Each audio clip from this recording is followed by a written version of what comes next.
Assalamualaikum warahmatullahi wabarakatuh. Alhamdulillah Mustafa Muhammad sallallahu alaihi wasallam wa ala alihi wa ashabihi azwajihi wa dhurriyyatihi wa hadrat jami'il muslimin wal muslimat wal mu'minat ala syekhina masyayikhina sallallahu wa hadrat Muhammad bin Syekh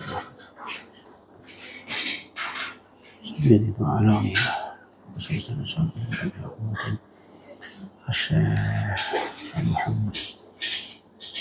محمد الوزير يفعل الرجيم بذكرني امين امين يا رب العالمين. الفاتحه. اعوذ بالله من الشيطان الرجيم بسم الله الرحمن الرحيم. الحمد لله رب العالمين الرحمن الرحيم مالك يوم الدين.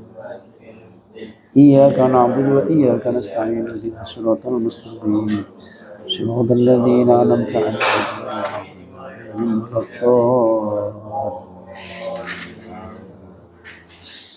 Bismillahirrahmanirrahim. Qala al-mu'allif rahimahullah wa nafa'ana bihi wa fi ulumihi fid dharaini. Amin amin ya rabbal alamin.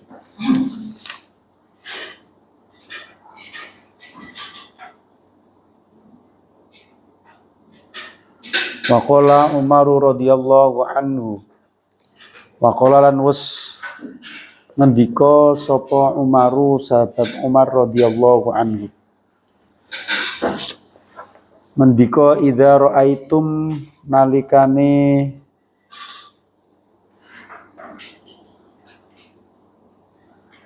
weruh sapa sira kabeh.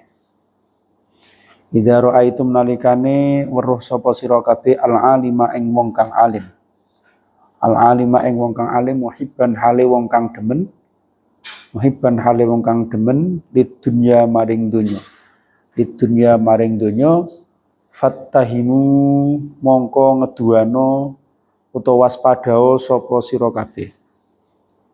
Fattahimu mongko waspadao sapa sira kabeh ala dinikum ing atase agama sira kabeh. Ala dinikum ing atase agama sira kabeh.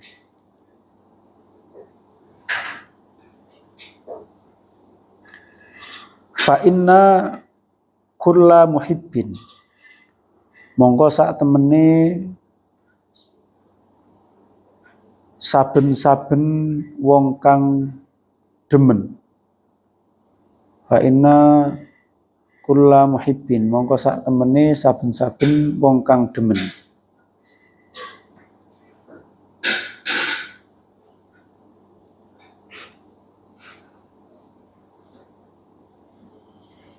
Iku yakhudu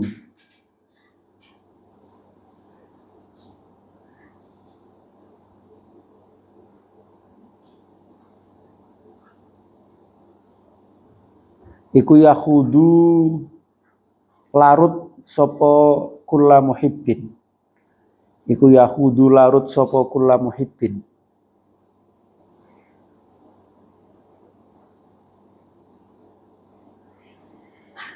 Fima ing dalem barang ahabba kang demen sapa muhib. Ahabba kang demen sapa muhib.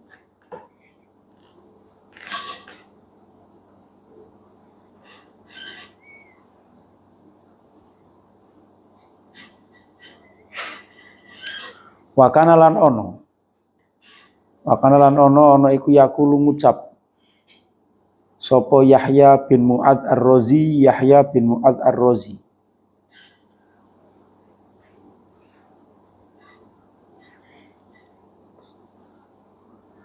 Wakana lan ono iku yakulu ngucap sapa Yahya bin Mu'ad ar-Razi. Yahya bin Mu'ad ar-Razi.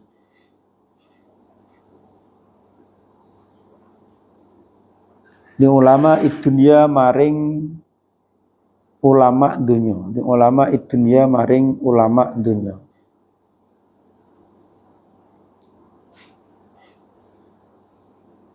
Ucapane ya ashabal ilmi.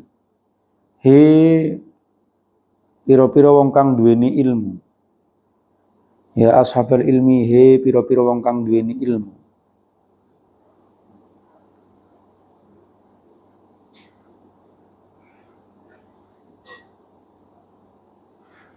Kusurukum utawi kraton sira kabeh. Usurukum utawi kraton sira kabeh iku koi suriyatu. Iku koi suriyatu.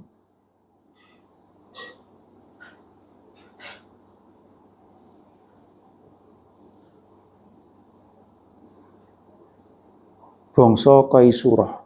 Iku Kaisuriyatu bangsa Kaisurah.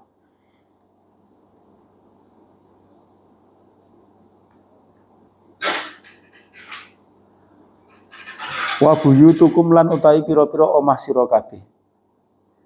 Wa buyutukum lan utawi pira-pira omah sira kabeh iku Kisrawiyatun bangsa Kisra, iku Kisrawiyatun bangsa Kisra. Wa abwabukum lan utawi pira-pira lawang sira kabeh. Wa abwabukum lan utawi pira-pira lawang sira kabeh iku zahiriyatun bangsa zahiriyah. Iku zahiriyatun bangsa zahiriyah. Wa akhfafukum lan utawi pira-pira khuf sira kabeh. Wa akhfafukum lan utawi pira-pira khuf utawa sepatu sira kabeh iku jalutiyatun bangsa Jalut. Iku jalutiyatun bangsa Jalut.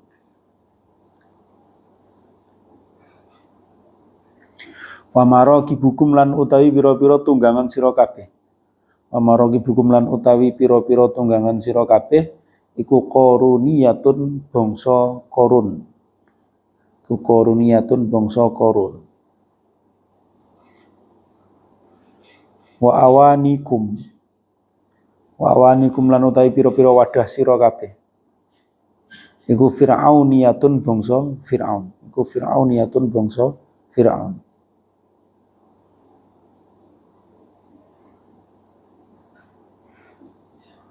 Wa matamukum lan utawi upacarane sira kabeh. Wa matamukum lan utawi upacarane sira kabeh iku jahiliyatun bangsa jahiliyah. Iku jahiliyatun bangsa jahiliyah. Wa madzahibukum lan utawi pira-pira madhab sira kabeh. Wa madzahibukum lan utawi pira-pira madhab sira kabeh iku syaitoniyatun bangsa syaitan. Fa'ina mongko iku ing dalem ngendi asyariatu utawi syariat al-Muhammadiyatu kang bangsa Muhammad.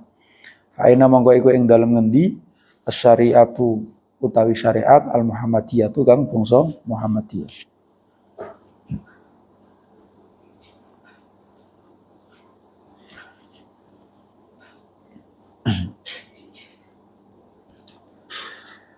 Jadi ini masih berbicara tentang ulama-ulama su.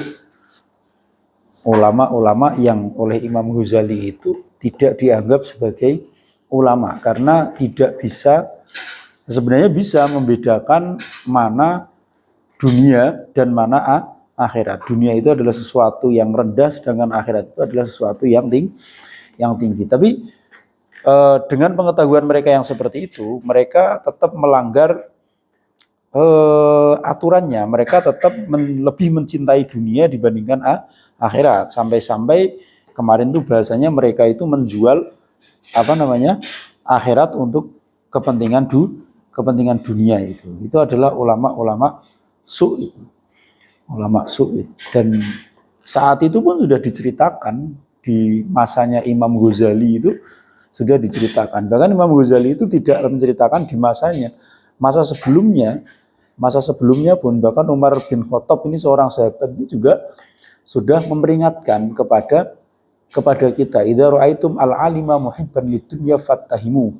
Ketika kalian melihat seorang ulama yang mencintai dunia, maka waspadalah terhadap para ulama tersebut.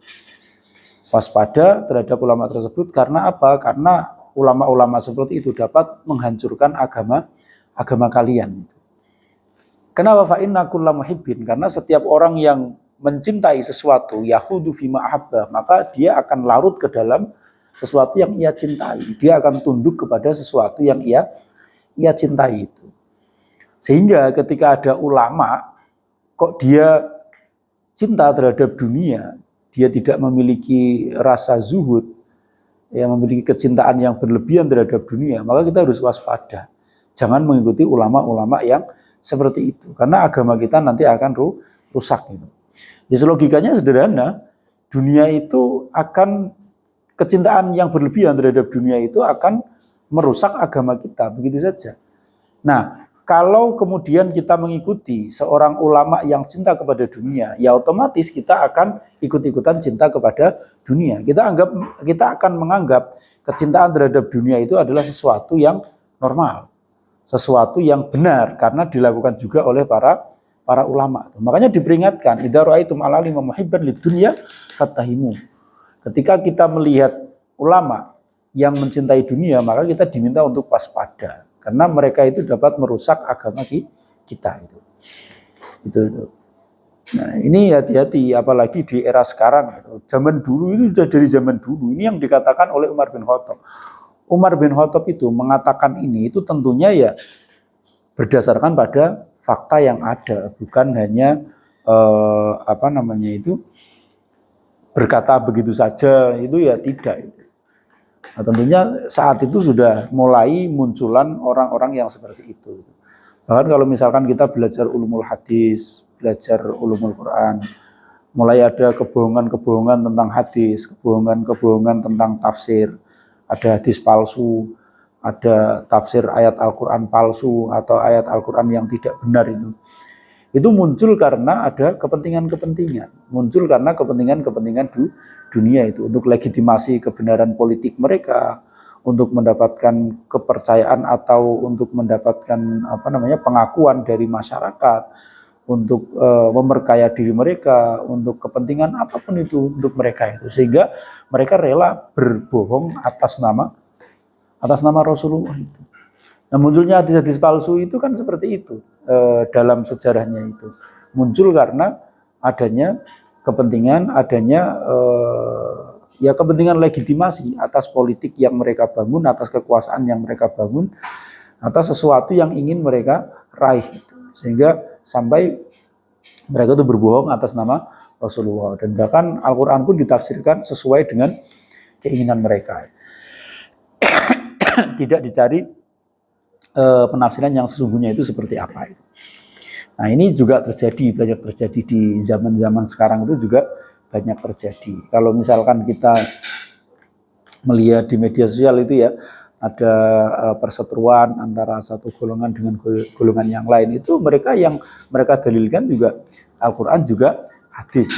Hadis yang mereka pakai, Al-Quran yang mereka gunakan itu ya yang sesuai dengan penafsiran mereka, sesuai dengan keinginan mereka itu. Nah, ini kan padahal tidak boleh kita menafsirkan Al-Quran dengan cara yang seperti itu. Man fassarul Qur'ana bi ra'yihi falyatabawa maq'adahu alan niran. Barang siapa yang menafsirkan Al-Quran ya dengan menggunakan pendapatnya sendiri, maka falyatabawa maq'adahu alan niran. Maka sungguhnya dia telah menyiapkan satu tempat, satu tiket di neraka.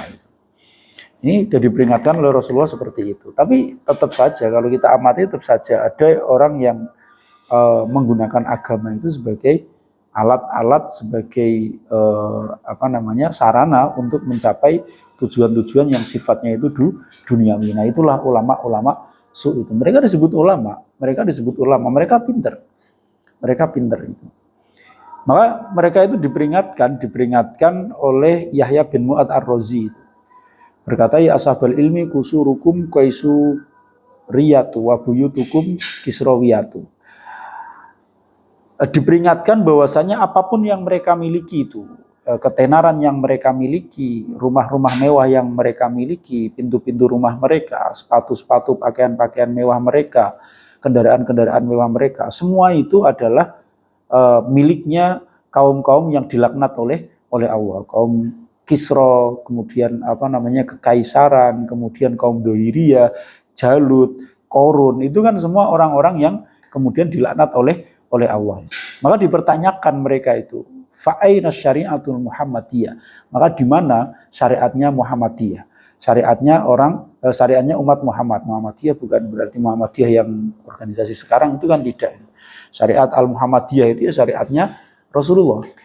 Di mana kemudian ada syariatnya Rasulullah yang dipakai atau yang diterapkan dalam kehidupan mereka. Jadi semua yang ada pada mereka, semua yang mereka miliki itu adalah budaya dan tradisinya orang-orang yang mendapatkan laknat dari Allah itu. Mereka bermewah-mewahan, bermegah-megahan. Ya memang kalau ngaji tasawuf itu ya kita larinya pasti akan ke sini. Ini namanya zuhud ini kan. Melatih diri untuk tidak bermegah-megahan, untuk tidak bermewah-mewahan. Karena semua kemegahan, semua kemewahan itu adalah miliknya kaum-kaum yang dilaknat oleh Allah itu. Kaum Dhairiyah, kaumnya Jalut, kemudian pengikutnya Korun, pengikutnya Fir'aun, orang-orang jahiliyah itu ya.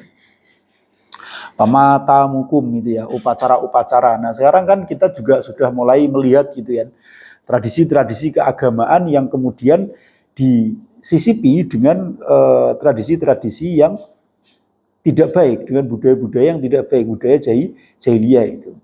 Di beberapa waktu yang lalu gitu ya, ketika ramai ada, saya sering mengkritisi ini, sholawatan. Saya sering mengkritisi kegiatan sholawatan yang itu dianggap sebagai ya ini wamatamukum ini.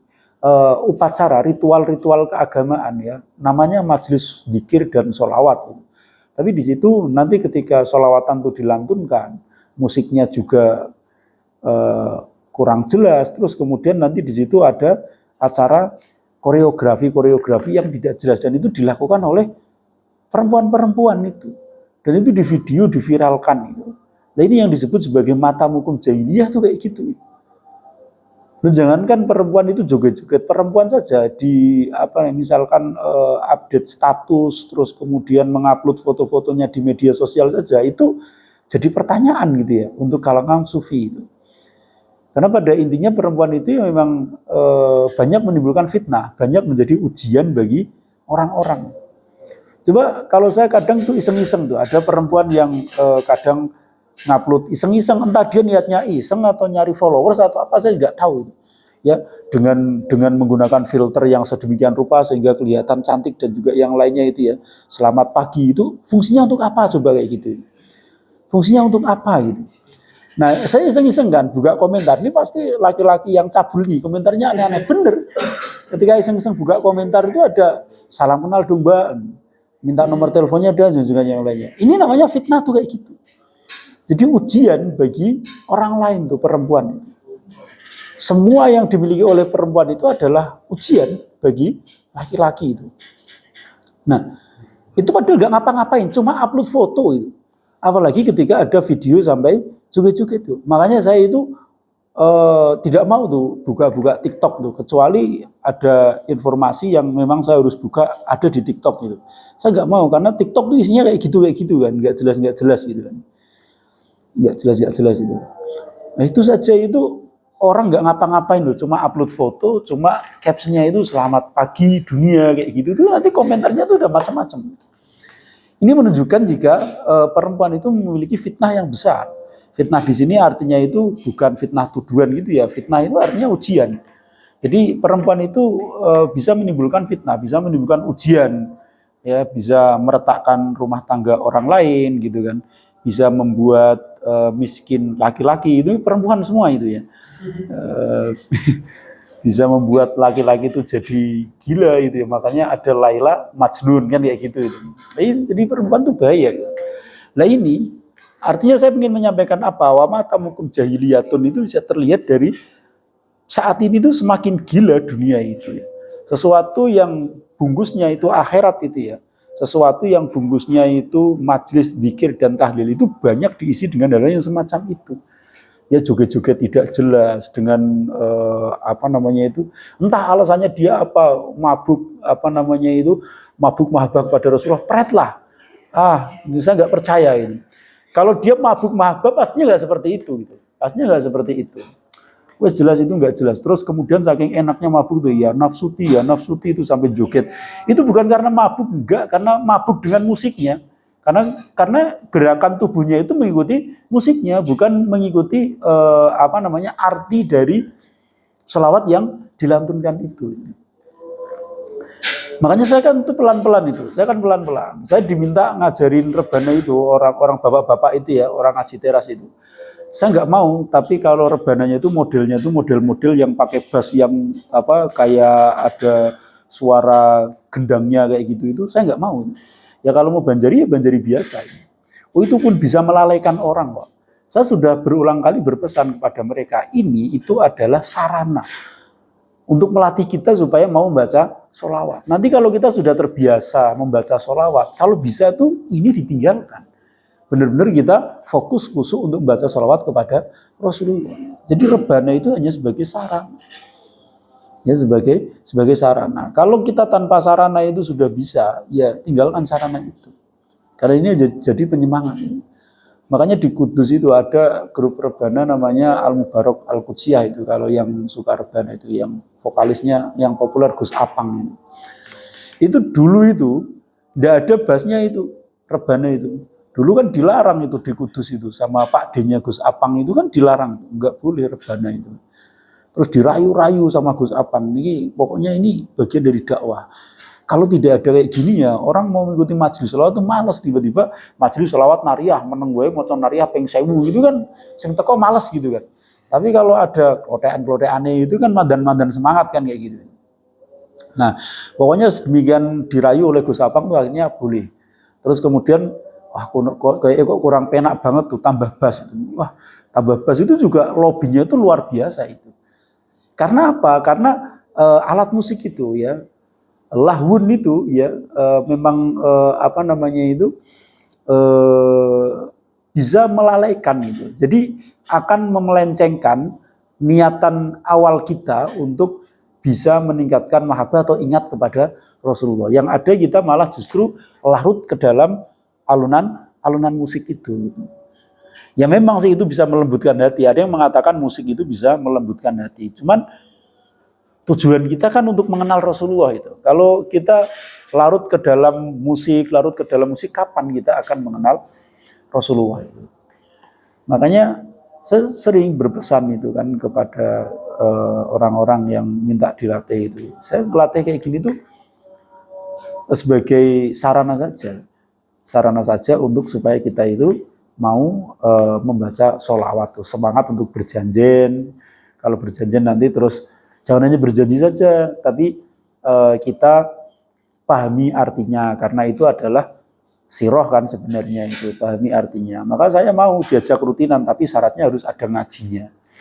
Kalau nggak ada ngajinya, cuma kayak gitu aja mengharapkan syafaat itu sudah cara lama, cara kuno. Ya mungkin sih dapat syafaat dengan cara seperti itu, tapi kayak gitu misalkan itu terus kesenangannya itu adalah seneng terbangannya. Nah itu kan menjadi permasalahan nantinya.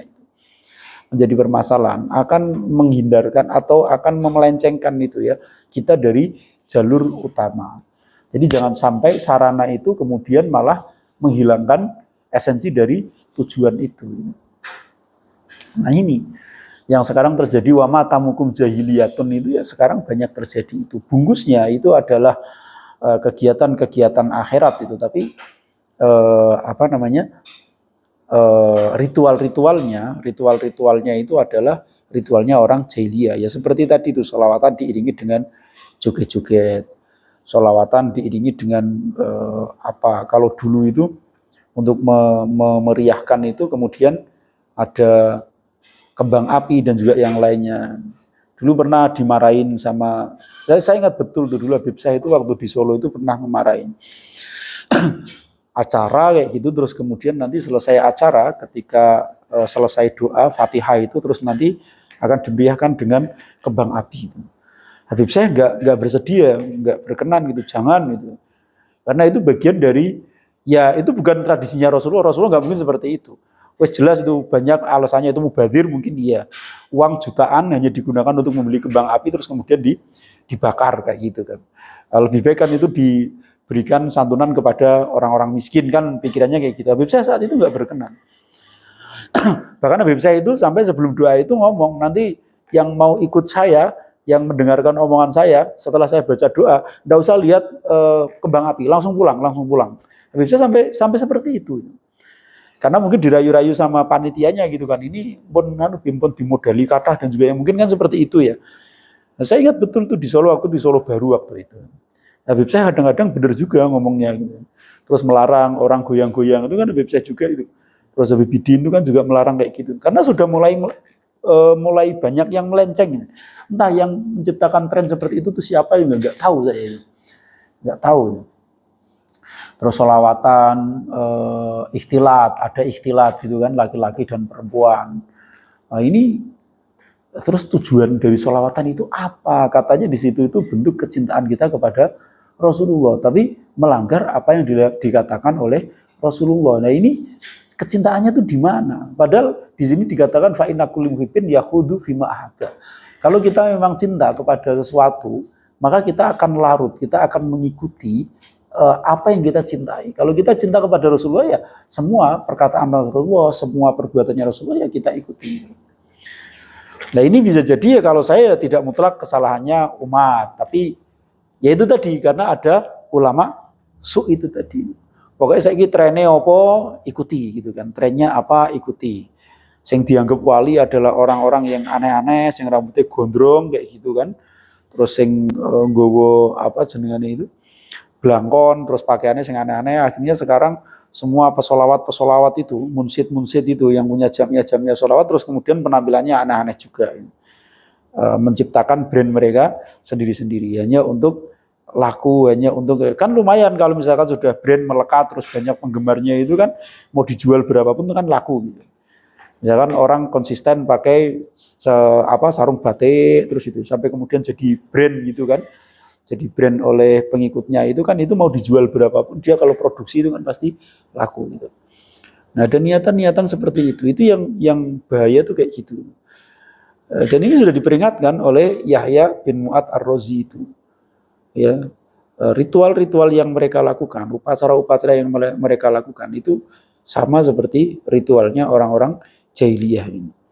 Ini meskipun bungkusnya kedoknya, saya bilang kedoknya itu adalah kedok agama, tapi di situ banyak hal-hal yang menurut saya itu ya dipertanyakan agama tenan ora kayak ngono kan kayak gitu. Agama tenan ora. Dia mereka alasannya ya kita ini dakwah. Ini kalau nggak seperti ini nanti dia diikuti loh. Dakwah itu sudah terjadi 15 abad yang lalu. Wali Songo itu sudah sedemikian rupa loh untuk mengislamkan orang Jawa.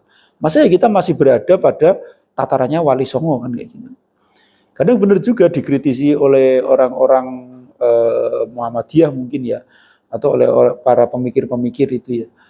Dulu Wali Songo itu misalkan membuat tradisi kemudian menjadi media dakwah karena orang dulu itu kalau diajarkan keilmuan itu susah. Sukanya itu dengan tradisi-tradisi yang ada.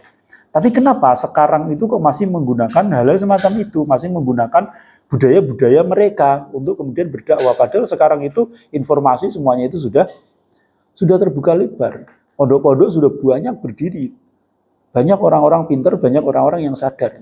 Yang menjadi pertanyaan santri-santri yang tiap hari itu ngaji kitab kuning, ngaji tentang akhlak, ngaji tentang tasawuf, ngaji tentang fikih. Tapi masih ikut-ikutan dengan orang seperti itu jadi pertanyaan gitu. Itu jadi pertanyaan. Yang dicari apa gitu. Makanya ngendikan Gus Kausar pernah ngendikan seperti ini. Saya tuh dilaporin orang. Sekarang orang-orang kita itu pada beralih aliran sebelah itu. Pada berpindah itu. Jawabannya Gus Kausar apa? Ya iya. Karena tradisi ngaji kita itu sudah hilang. Tradisi ngaji kita itu sudah hilang. Orang zaman dulu tuh kiai-kiai zaman dulu kalau ngaji itu bawa kitab kayak gini. Entah apapun kitabnya itu bawa kitab. Jadi yang disampaikan itu adalah kitab. Meskipun itu Duratun Nasihin yang dikritisi itu banyak hadis-hadis doifnya, tapi kan fadhoil. Yang disampaikan minimal itu adalah apa yang disampaikan di dalam kitab itu. Nah orang sekarang apa sih ngaji itu hanya minta kata-kata hari ini Gus, kan kayak gitu aja itu. Orang sekarang ngaji itu. Yang dicari itu sesuatu yang ini saya banget, ini saya banget ini. Ini saya banget ini. Padahal sebenarnya itu tidak bisa memberikan solusi.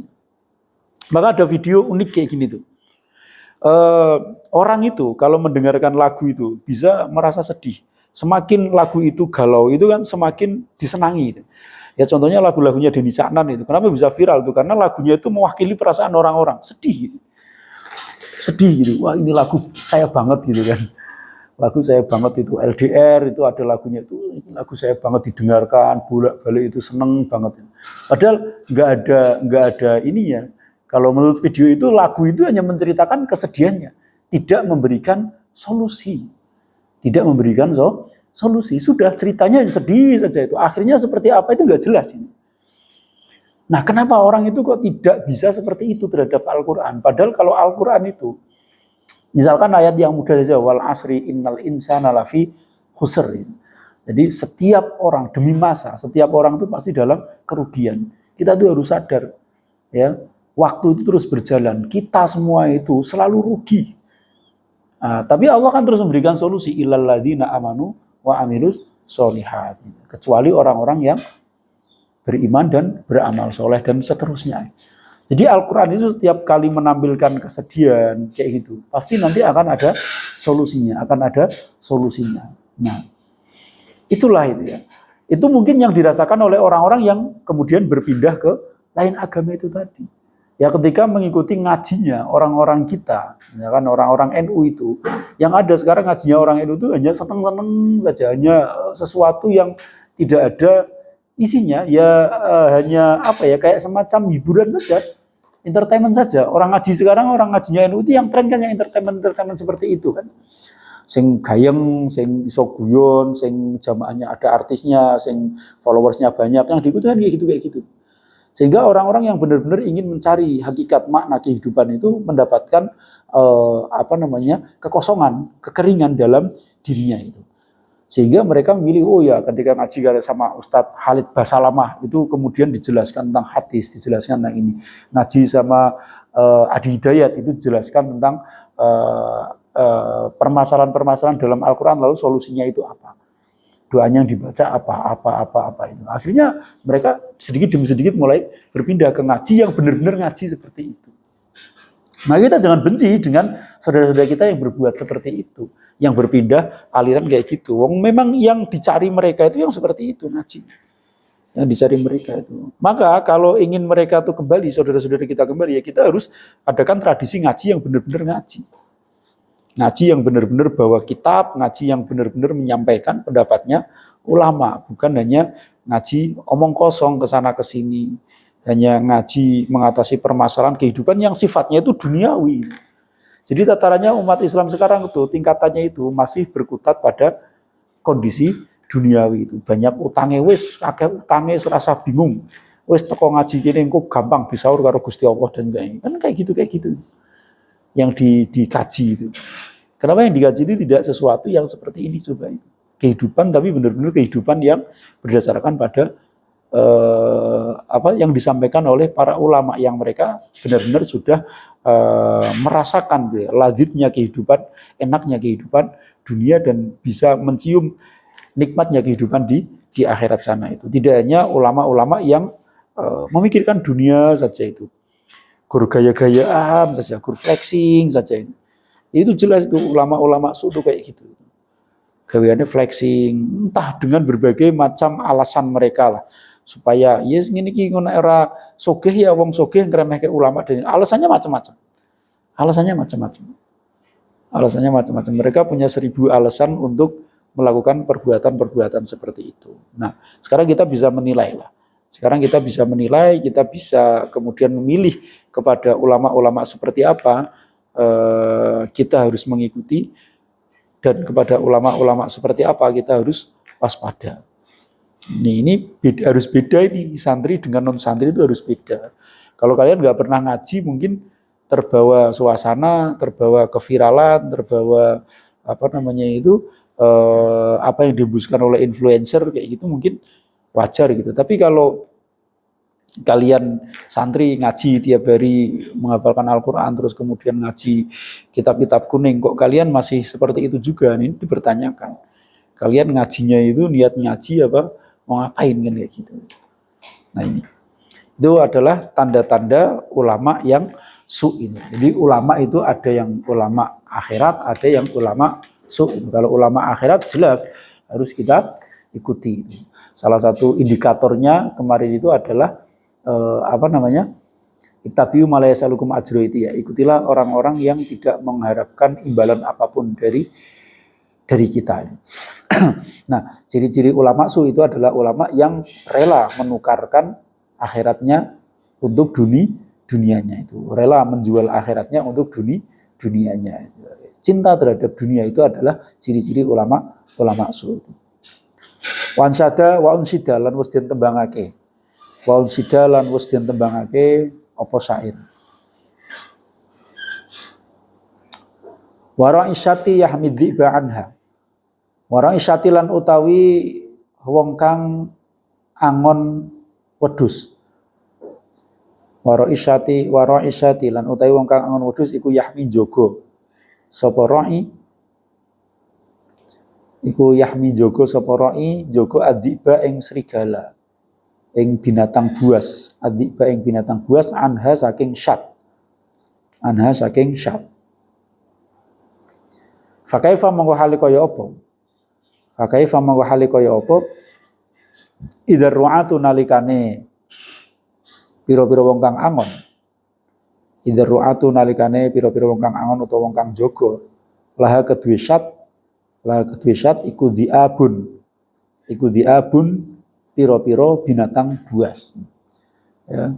Jadi seorang yang mengembala kambing itu harusnya menjaga kambing tersebut dari binatang buas.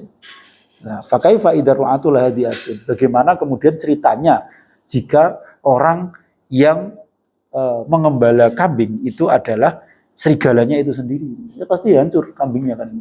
Ini sama, ulama itu kan harusnya menjaga umatnya itu dari api neraka, menjaga umatnya dari hal-hal yang tidak diinginkan atau dari hal-hal yang apa istilahnya itu yang tidak disyariatkan oleh Allah. Nah, bagaimana kemudian ketika mereka itu justru yang menyesatkan umat itu? Kejadiannya seperti itu. Atau dalam konteks peribahasa kita itu pagar makan tanaman kayak gitu. Harusnya pagar itu kan menjaga supaya tanaman itu terlindungi dari pencurian, dari binatang dan juga yang lain. Tapi ini pagar justru merusak tanamannya. Sesuatu yang harusnya melindungi tapi justru merusak. Nah, seperti itulah ibaratnya ulama-ulama su itu yang mereka harusnya itu melindungi umatnya, tapi justru mereka adalah merusak umatnya dengan ajaran-ajaran yang tidak benar tuh, flexing, terus kemudian kadang juga mengadu domba gitu kan, kadang ada ujaran kebencian, jelas itu bukan ulama. Ya kalaupun ulama itu ya misalnya meskipun ada yang mengakui ulama itu ya ulama su saja. Karena ulama itu ya harus selalu menyampaikan kedamaian. Maka ada yang mendefinisikan al-ulama'u alladzina yandurunal ummah bi'ainir rahmah. Ulama itu adalah orang-orang yang melihat umatnya itu bi'ainir rahmah dengan kacamata kasih sayang. Maka nggak ada kebencian. Ulama itu nggak ada kebencian. Lu lihat itu ulama-ulama sepuh itu kayak misalkan Gus Mus itu ya, Kiai Haji Mustafa Bisri itu sebegitu teduhnya beliau itu. Bahkan beliau pernah dihina-hina sama orang itu ya beliau tidak berkomentar apapun, tidak kemudian membalas komentarnya dan yang lainnya. Beliau melihat ada kekacauan dunia yang seperti ini pun beliau itu juga tidak komentar. Karena tidak mudah tidak gampang mengeluarkan statement-statement kayak gitu loh. Kadang kan ada orang yang sangat reaktif sekali gitu kan. Ketika ada orang melakukan sesuatu yang mungkin kontroversi itu kan terus dikomentari, direndahkan dan juga yang lainnya. Tanpa mencari datanya terlebih dahulu, tanpa mencari alasannya kenapa melakukan seperti itu, tanpa melakukan pendalaman. Jadi hanya melihat dia mengatakan seperti itu terus kemudian reaktif dikomentari. Nah kalau bisa kita itu jangan terlalu reaktif terhadap hal-hal yang semacam itu. Ya kalau reaktif di forum majelis seperti ini itu ya nggak apa-apa karena ini bagian dari pembelajaran. Tapi kalau reaktifnya itu untuk menjatuhkan orang lain, nah ini bahaya itu. Kan banyak tuh ya video react itu kan beberapa waktu yang lalu sempat menjadi tren kan kayak gitu itu. Ketika ada kejadian itu banyak sekali video-video reaksi itu. Apalagi ketika rame-ramenya kasus Bel Alawi itu semua orang itu menjadi ahli nasab tiba-tiba gitu. Membuat video reaksi, membuat video klarifikasi dan juga yang lainnya. Apa kepentingan mereka coba seperti itu? Mereka itu ya intinya untuk mencari, alasan mereka itu untuk menyadarkan umat supaya umat Tidak perlu menyadarkan umat, tidak perlu menyadarkan gimana-gimana. Setiap umat itu sudah ada yang ngomong sendiri-sendiri, sudah biar dimong sama mereka itu. Kalaupun mereka itu masih ingin mengikuti, ya biarkan saja mereka itu mau mengikuti kan ya. Mau mengikuti, kecuali memang sudah melanggar syariat gitu kan. Misalkan Ba'alawi itu mengajak melakukan genosida, pembunuhan massal. Nah, ini perlu ditentang. Ya kalau mereka itu hanya menarik itu keyakinan orang. Kalau orangnya yakin ya nggak apa-apa, monggo silakan. Tidak perlu kemudian kita terlalu mengomentari nyinyir dan juga yang lainnya, atau kita membaca sesuatu yang belum tentu terjadi. Mereka itu ingin menguasai negara dan juga yang lainnya lah. Itu kan belum tentu terjadi, itu hanya ketakutan-ketakutan kita.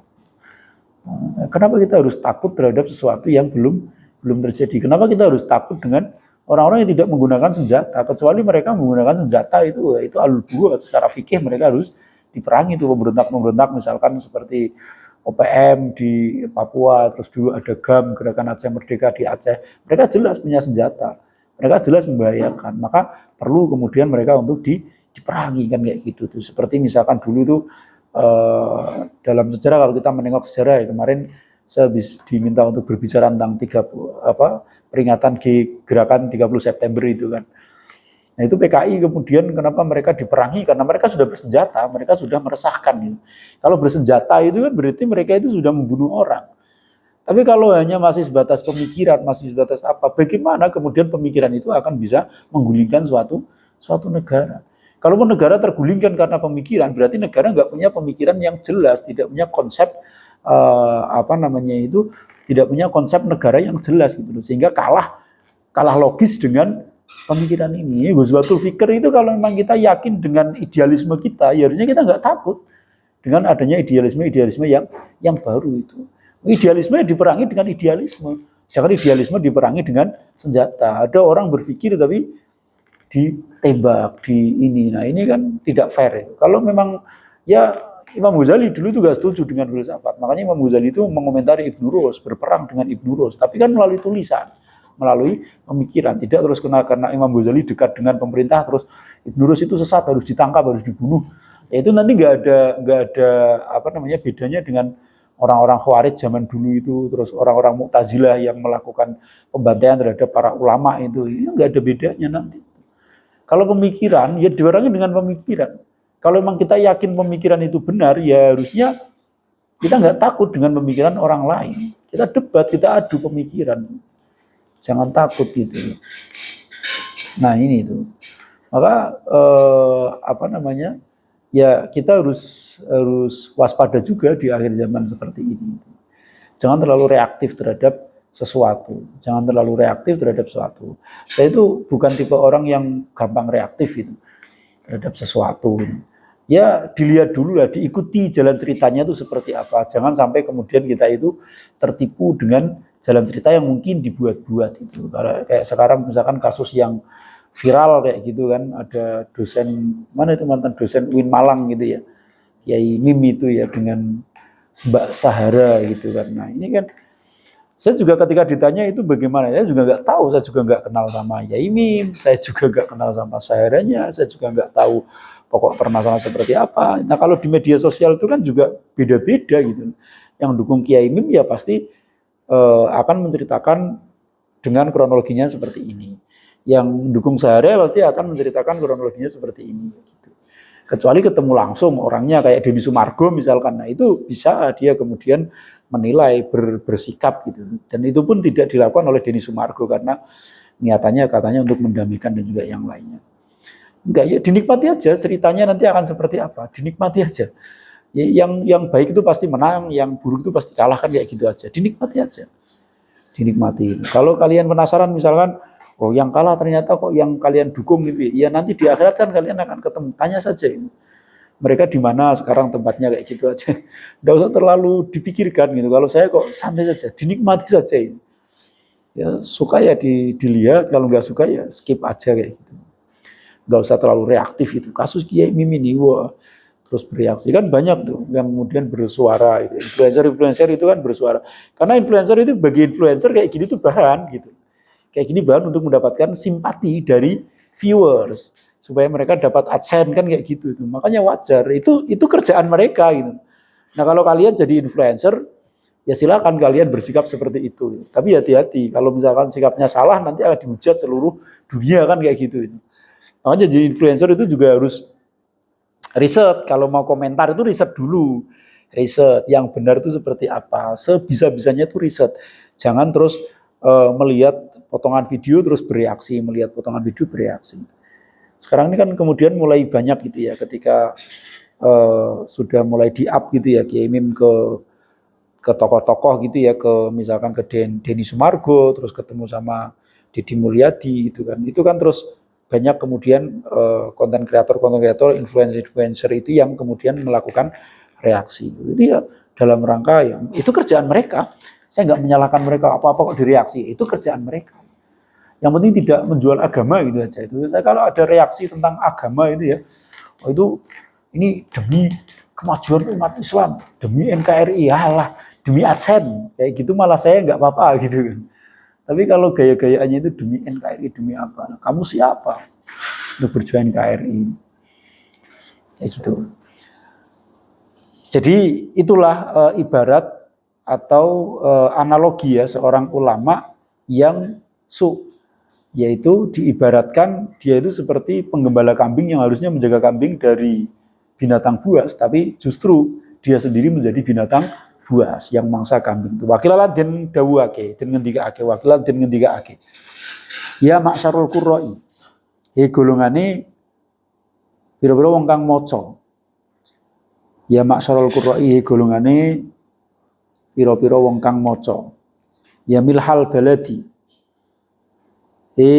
Para ulama kang kaya uyah. Para ulama kang kaya uyah.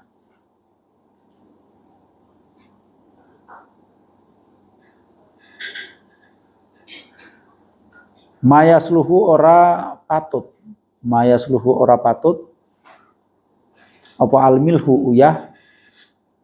Apa almilhu uyah? Idal milhu narikane uyah iku fasadun rusak.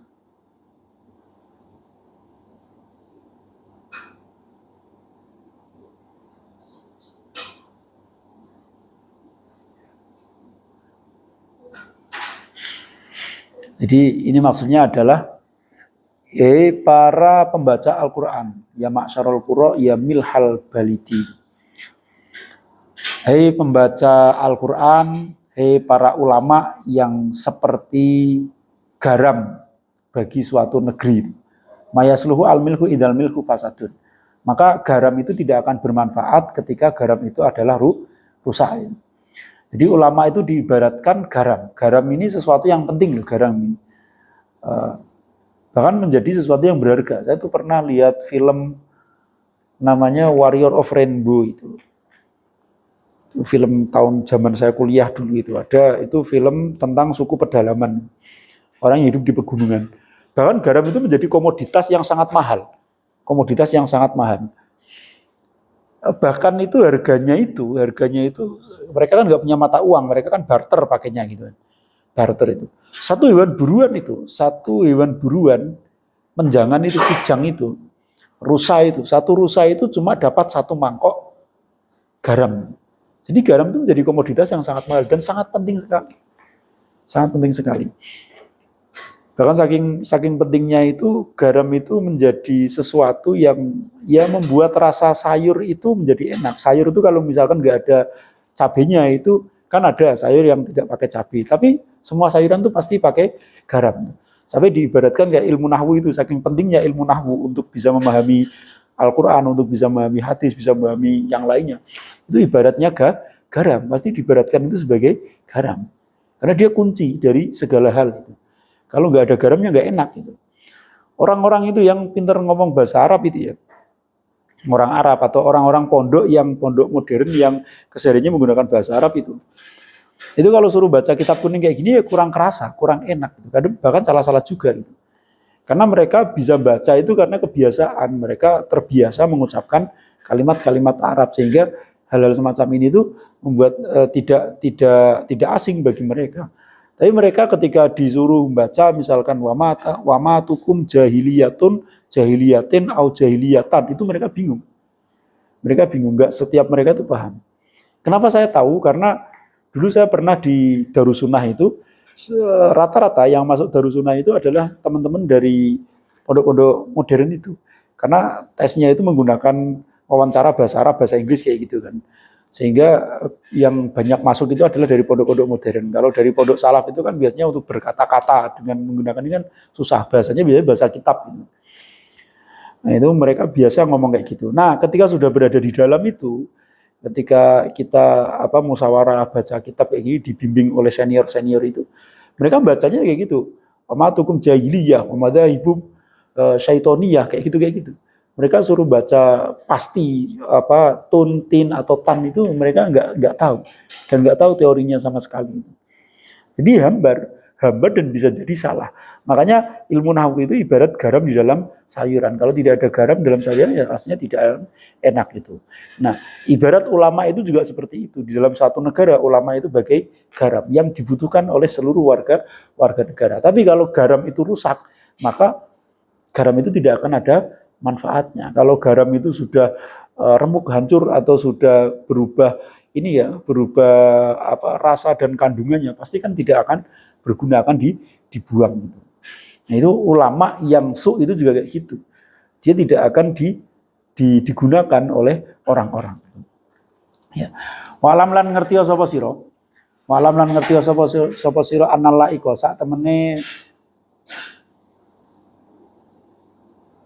annalaika sak temene wong kang patut.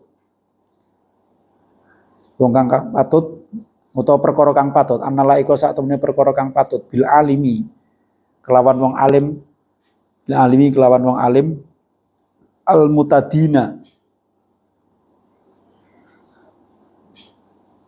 kang ahli agama, al mutadina kang ahli agama iku ayyakuna arep yen to ana. Iku ayyakuna arep yen to ana. Sopo alim iku ayakuna arep yen to ana. Oh bukan, iku ayakuna arep yen to ana apa mat'amuhu. Apa mat'amuhu panganane alim wa malbasuhu lan pakaiane alim wa maskanuhu lan panggonane utawa omahe alim. Wa jami'u malan sekabehane barang. Ya ta'allaku kang berhubungan apa ma ya ta'allaku kang berhubungan apa ma bima'asyihi kelawan uripe alim. Bima'asyihi kelawan uripe alim fi dunyawi ing dalem donyane alim. Fi dunyawi ing dalem donyane alim. Iku wasaton sedengan. Iku wasaton sedengan. Layamilu ora condong. Layamilu ora condong apa ma.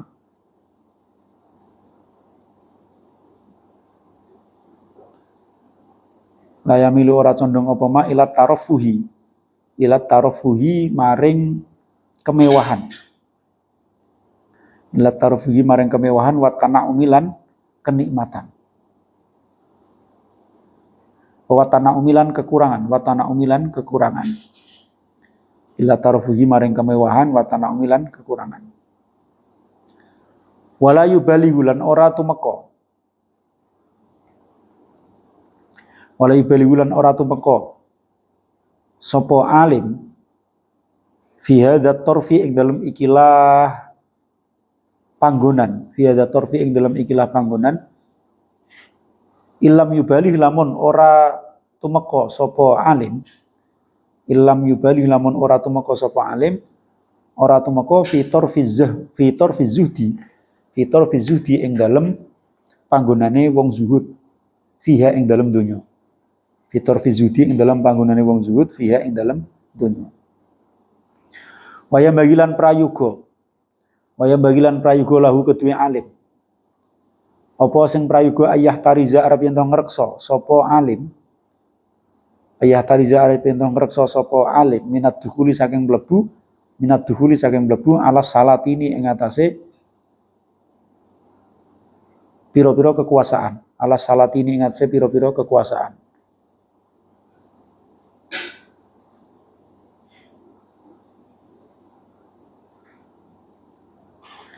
Wa arbabid dunya. Wa arbabid dunya lan ing atase pira-pira wong kang demen donya.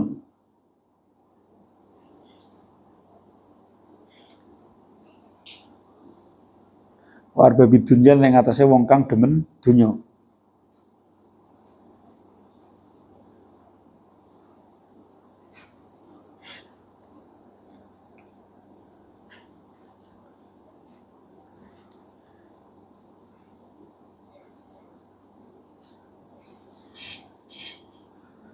Mahya panggonan utawa mahya perkara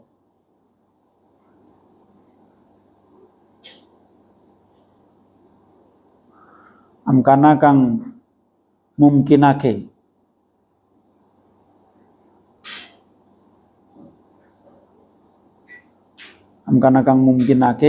hu ing alim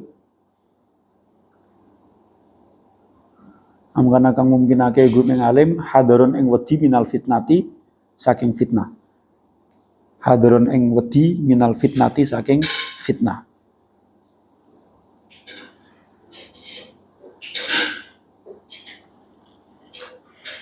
Jadi sesuatu yang patut, yang layak, yang pantas bagi seorang alim dan ahli agama itu harusnya makanannya, pakaiannya, tempat tinggalnya, dan segala hal yang berhubungan dengan kehidupannya itu harusnya dengan kehidupan dunianya itu harusnya itu adalah proporsional atau wasaton. Wasaton itu tengah-tengah, la yamilu ila tarafuh wa tanaum.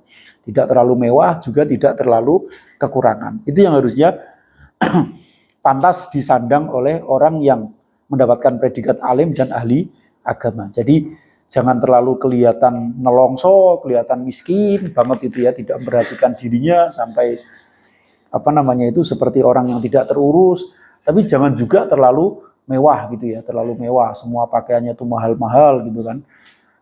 Sarungnya itu kalau nggak BHS nggak mau pakai misalkan, bajunya itu yang customan gitu kan, yang dijahit oleh desainer kayak gitu. Nah ini juga nggak terlalu bagus kayak gitu. Jadi yang bagus, yang pas itu adalah proporsional, sesuai tengah-tengah saja itu, jangan terlalu mewah dan juga jangan terlalu kelihatan lusuh itu. Nah, mereka tidak akan bisa sampai pada tempat tersebut, artinya tidak akan bisa mencapai, tidak bisa hidup secara proporsional itu, kecuali mereka itu sudah berada pada tataran orang zuhud itu. Jadi kalau untuk bisa hidup secara tengah-tengah itu kita harus menjadi orang zuhud. Kalau kita belum bisa menjadi orang zuhud, ya pasti kita akan terjebak condong kepada sesuatu kemewahan, atau kalau tidak memahami zuhud itu ya akan kehidupannya itu lusuh banget. Itu ada orang-orang yang kelihatannya itu lusuh banget, itu juga ada. Alasannya mereka zuhud, mereka tidak memikirkan pakaian. Itu tidak baik juga. Yang pas itu adalah tengah-tengah. Tengah-tengah, tidak terlalu mewah, tidak terlalu kekurangan itu. Dan hendaknya orang-orang yang alim itu harus menghindari masuk ke dalam kekuasaan. Ya, masuk ke dalam kekuasaan, dan juga jangan terlalu dekat dengan orang-orang yang mendambakan dunia itu, dekat kumpulannya ngomong sugih dan juga ya itu kalau bisa dihindari karena orang-orang yang seperti itu mendambakan dunia itu nanti akan menarik kita, akan mengkhawatirkan bagi kita itu nanti akan mendapatkan fitnah, mendapatkan ujian, akan berat itu. Ini harusnya orang-orang alim ya sudah, tugasnya wong alim kayak yo mulang ngaji udah gitu aja. Nggak usah sok-sokan dekat dengan orang-orang kaya, kenal dengan orang-orang kaya, kenal dengan pejabat dan juga yang lain. Kalau misalkan disewani gimana? Kalau disewani beda lagi. Masa tamu kita tolak kan kayak gitu. Cuman kalau kita datang ke tempat mereka, datang ke ke kantor mereka, nah ini kalau bisa dihindari. Ini yang tidak terjadi banyak terjadi ulama-ulama sekarang tuh kayak gitu. Terlalu dekat dengan penguasa. Akhirnya apa? Akhirnya ya itu tadi, timbul fitnah, timbul ujian, sehingga mereka itu juga sama seperti para penguasa yang terlalu cinta terhadap dunia itu. Faslun fil aqli wa syarafihi wallahu a'lam bishawab. Terima kasih. Assalamualaikum warahmatullahi wabarakatuh. Waalaikumsalam warahmatullahi wabarakatuh.